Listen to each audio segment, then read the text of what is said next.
بسم اللہ الرحمن الرحیم۔ السلام علیکم ہمارے چینل کے پیارے دوستو، میرے بھائیوں، میری بہنوں، یہ چھوٹی سی صورت جو قرآن کریم کے آخری سپارے یعنی 30ویں سپارے میں ہے، اس کے بہت زیادہ فائدے ہیں۔ ایک عظیم الشان فائدہ جو میں آپ کو یہاں پر بتانے جا رہا ہوں، بہت مجرب اور بابرکت اور طاقتور فائدہ جو میں آپ کو بتاتا ہوں۔ جو لوگ یہ کہتے ہیں کہ ہم جو بھی کھانا کھاتے ہیں وہ ہمیں ہضم نہیں ہوتا، اس کا کوئی اثر نہیں ہوتا ہمارے اوپر، ہم اچھی سے اچھی غذا کھاتے ہیں، مرغن غذائیں کھاتے ہیں، لیکن پھر بھی ہماری کوئی صحت نہیں بنتی، پتہ ہی نہیں چلتا کہ وہ غذا جاتی کدھر ہے، اور پھر یہ بھی پریشانی ظاہر کرتے ہیں کہ ہماری بیماریاں ختم نہیں ہو رہی، کوئی نہ کوئی بیماری، کوئی نہ کوئی تکلیف، پرہیز بھی کرتے ہیں، دوائیاں بھی کھاتے ہیں، بیماریاں پھر بھی جان نہیں چھوڑتی۔ ایسے لوگوں کے لیے ایک مجرب وظیفہ جو میں ابھی آپ کو بتانے جا رہا ہوں، وہ عمل یہ ہے کہ ہم کوشش یہ کریں کہ کھانا ہم سنت کے مطابق کھائیں۔ اب سنت میں بہت سی چیزیں ہیں۔ آپ صلی اللہ علیہ وسلم ہاتھ دھو کر ہمیشہ کھانا کھاتے تھے۔ ہاتھ دھونے کے بعد آپ نے ہاتھوں کو کسی کپڑے سے، کسی تولیے سے، کسی ٹیشو پیپر سے صاف نہیں کرنے۔ بعض لوگ کہتے ہیں کہ بھئی ٹیشو پیپر تو بالکل بھی صاف شفاف ہے، جتنا مرضی صاف ہو، جو بھی ہو، آپ نے ہاتھوں کو خشک نہیں کرنا۔ کھانے سے پہلے جو ہاتھ دھونے ہیں آپ نے صاف نہیں کرنے، خشک نہیں کرنے، کیونکہ جب دھو لیے جائے اچھی طرح سے، صابن سے دھوئے یا ویسے دھوئے، سنت پر عمل ہو گیا۔ آپ صلی اللہ علیہ وسلم تو ہمیشہ ان تر ہاتھوں سے کھانا کھایا کرتے تھے، اور ہم تو یہیں پر مخالفت کر دیتے ہیں، اور اس چیز کا کسی کو پتہ ہی نہیں۔ کوئی مہمان بھی چلا جائے، بڑا اس کا احترام ہوتا ہے، ہاتھ دھوئے، اور اگلا بندہ اس کو ہاتھ میں تھولیہ دے کر ہاتھ خشک کرنے کا کہتا ہے۔ ان بیچاروں کو تو پتہ ہی نہیں، کھانا کھانے سے پہلے جب آپ ہاتھ دھوئیں تو ہاتھوں کو خشک نہیں کرنا، کسی چیز سے بھی، تر ہاتھوں سے کھانا کھانا ہے آپ نے۔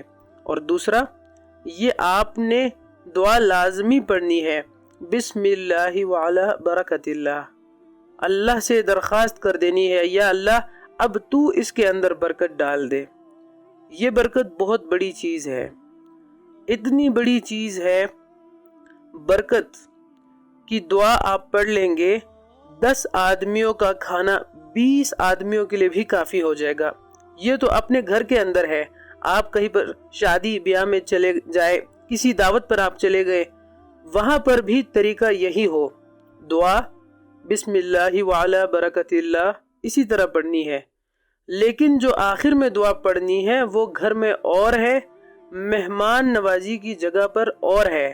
گھر پر آپ پڑھیں گے الحمدللہ الذی اطعمنا وسقانا وجعلنا من المسلمین، اور کہیں مہمان چلے گئے، شادی بیاہ میں آپ نے کھانا کھایا یا کسی اور پروگرام میں، دعوت میں، وہاں پر آپ یہ پڑھیں گے اللہم اطعم من اطعمنی واسق من سقانی، اے اللہ جس طرح اس نے مجھے کھلایا تو بھی اس کو کھلا، اور جس طرح اس نے مجھے پلایا تو بھی اس کو پلا۔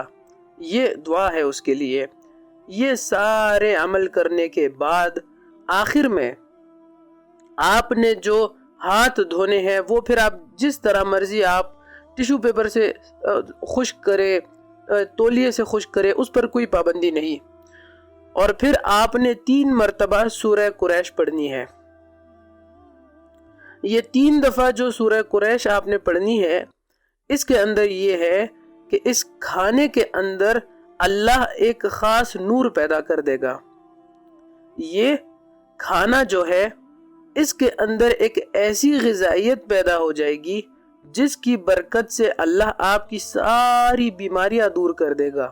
یہ دوسری دفعہ جب آپ سورت پڑھیں گے، اس کی نورانیت کے اندر مزید اضافہ ہو جائے گا، اور جب تیسری دفعہ پڑھیں گے تو مکمل اس کے اندر اضافہ ہو جائے گا۔ اللہ بیماریوں سے بھی آپ کو شفا عطا فرمائے گا، اور اس غذا کے اندر جو طاقت آپ کو پہنچنی ہے وہ بھی آپ کو بے پناہ بے تحاشا طاقت پہنچے گی، اور ہر طرح کی موذی مرض سے اللہ آپ کو شفا عطا فرمائے گا۔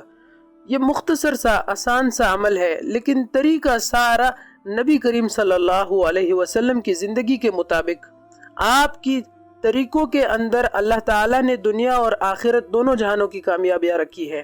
ہم نے آپ صلی اللہ علیہ وسلم کے مبارک طریقوں کو، مبارک اصولوں کو چھوڑ دیا، اسی لیے ہم پریشان ہو رہے ہیں، ہم ناکام ہو رہے ہیں، اور جگہ جگہ در بدر پھر رہے ہیں کہ یہ ہو گیا وہ ہو گیا۔ ہم اپنے مسائل سے دوچار ہے۔ وجہ کیا ہے؟ ہم سنت کے مطابق زندگی نہیں گزارتے۔ ایک صحابی کا واقعہ ہے، وہ ایک بہت بڑی دربار میں گئے، کھانا کھاتے وقت روٹی کا ایک ٹکڑا زمین پر گر گیا، اس کو آپ نے اٹھا کر بسم اللہ پڑھ کر کھا لیا۔ ساتھ دوسرا آدمی تھا، اس نے کوہنی ماری کہ بہت بڑے دربار میں بیٹھے ہوئے ہو، یہ خیال کرو، یہ تو توہین والی بات آپ کر رہے ہو۔ انہوں نے زوردار طریقے سے کہا، میں اپنے پیارے محبوب صلی اللہ علیہ وسلم کا طریقہ اختیار کر رہا ہوں، اس پر مجھے فخر ہے، یہ توہین نہیں ہے۔ تو میرے بھائیوں میری بہنوں، ان اصولوں پر عمل کرتے ہوئے آپ فخر محسوس کریں، پھر آپ دیکھیں کہ اللہ تعالیٰ آپ کی زندگیوں میں کتنی آسانیاں پیدا کرے گا۔ آپ کی زندگیاں آسانیوں کی طرف مائل ہوں گی، اور جو بھی مشکلات ہے، جو بھی پریشانیاں ہیں، جو بھی بیماریاں ہیں، انشاءاللہ آپ کی زندگی سے ساری جڑ سے ختم ہو جائیں گی، اور پھر آپ دیکھیں گے کہ کیسے اللہ اپنے فضل سے آپ کی زندگی سے تمام جو مسائل ہیں انشاءاللہ ختم کر دے گا۔ بس شرط یہ ہے کہ ہم نے سنت کے مطابق اپنی زندگی کو گزارنی ہے۔ زندگی تو اللہ کی طرف سے ایک نعمت ہے، اور اس کو ہم اگر نبی کریم صلی اللہ علیہ وسلم کے بتلائے ہوئے طریقوں پر عمل کر کے گزاریں گے تو انشاءاللہ ہمیں بے تحاشا فائدے ملیں گے، دنیا میں بھی اور آخرت میں بھی۔ ہم کھانا کھاتے وقت بھی کھانا بھی کھا رہے ہیں، اور اس سے لطف اندوز بھی ہو رہے ہیں، اور ہمارے جسم کو غذا بھی پہنچ رہی ہے، اور ہماری عبادت بھی ہو رہی ہے، ہم ثواب بھی اکٹھا کر رہے ہیں۔ اگر ہم سنت کے مطابق کوئی کام کرتے ہیں تو سنت کے مطابق کیے گئے ہر کام کو عبادت میں شمار کیا جاتا ہے۔ عبادات یعنی اگر ہم سنت کے مطابق پانی بھی پی رہے ہیں تو پانی بھی ہم پی رہے ہیں، ہماری ضرورت بھی پوری ہو رہی ہے، پیاس بھی بجھ جاتی ہے، اور اس کے علاوہ ہمیں اور کیا فائدہ ہوتا ہے؟ عبادت بھی ہو جاتی ہے، اللہ کی رضا بھی اس میں شامل ہو جاتی ہے۔ تو میرے بھائیوں میری بہنوں، یہ چھوٹی سی آپ سے کارگزاری تھی